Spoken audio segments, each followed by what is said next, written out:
Good afternoon again from Yammy BTV. Wishing you all well, sending loads of love, hoping the weekend has been the best it possibly can.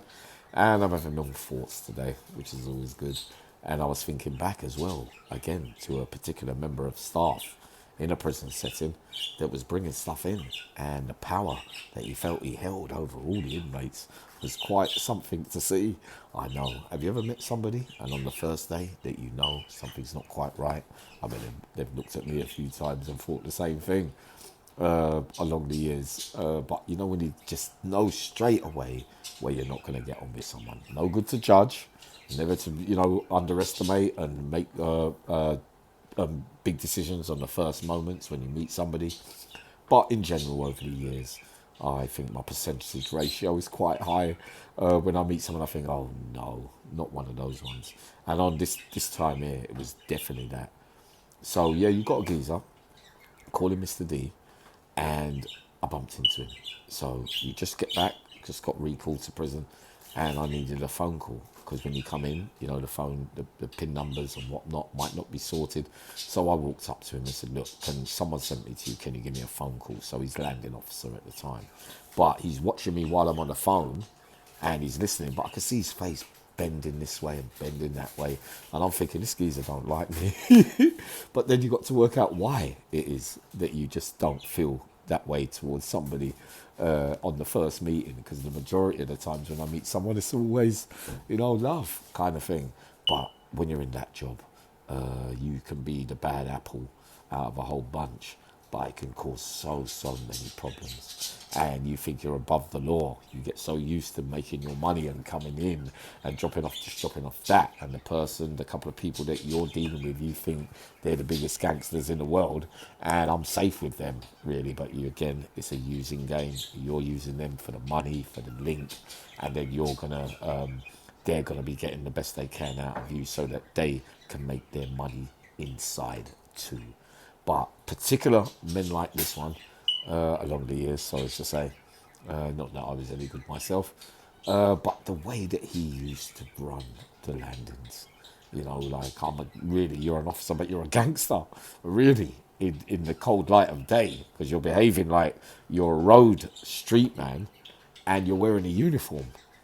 Dangerous combination, because if it's used in the wrong context, like you do for bringing stuff in, then it can upset the smooth running of the wing, because then you're bringing in weapons, screwdrivers, anything that you bring in can cause harm to a number of individuals. Do you care? No. Did I care when I committed crime? No.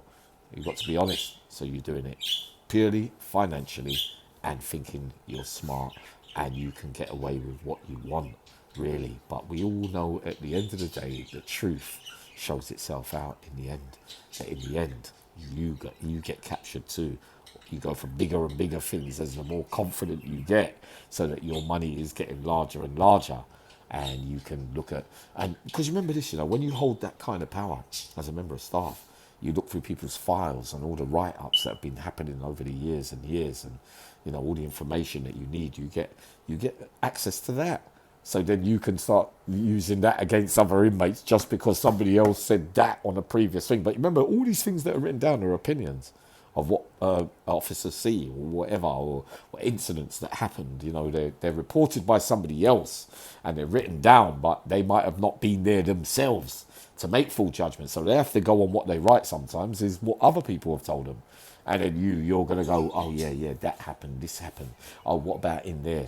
But hold on a minute, you ain't asked me if that was right. Do you see what I mean? But how can you have the power on the inmates in that way as well, and earn your money, and have a free ride, but you still got to be paranoid, because nobody's that foolish to believe that you can keep walking into a prison setting and one day it's not going to go right for you too. Do you see what I mean?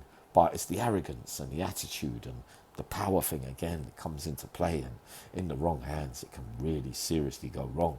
So he ended up going to prison in a couple of years, but then we know criminal methods of thinking things, you're going to try and minimize what you did, and that, even though I did it different and admitted to everything that it was me, that was the way I did it. A lot of men, women over the years, they want to say no, it wasn't me, it was like this, I was forced to bring it in. I was forced. They got hold of my number. They had hold of my, you're thinking of all the things to make you seem like the victim instead of the perpetrator. You see what I mean? So I remember one time, you're in somewhere, I'm in a police station, they mentioned one bit of the crime I didn't like, and because I didn't want to face what I said to the person. And you say, no, that bit wasn't me, I didn't do it, oh no. And they looked fearful. I got up out the chair, but really, what they were saying was true. And they were looking at me, half smirking, because they knew they got the right reaction out of me. But you see it, nobody's above the law. So your career is going to be tarnished forever and ever. In a position of trust, especially for the Queen, that you're making it easier for the criminals inside a prison to get their way or do what they want, to have the power and that kind of stuff. So you're playing an absolute part in everything that can go wrong in the environment. But you're out now, you're coming out again, you've got to pick up the pieces. But character-wise, fuck, effing hell, bloody hell. Isn't it just funny how before you meet these men of all different kinds, you've done so much years and years and seen all this before, that everything you're seeing when it comes before, you're thinking, oh God, you've got the experience. And this is what I'm saying this morning. Experience, I realise, is very, very vital, because when you go through things and you see things, you're in a position to give a fair estimation of what really took place. I'll be up again in a minute. I'm in that mood today, sending loads of love.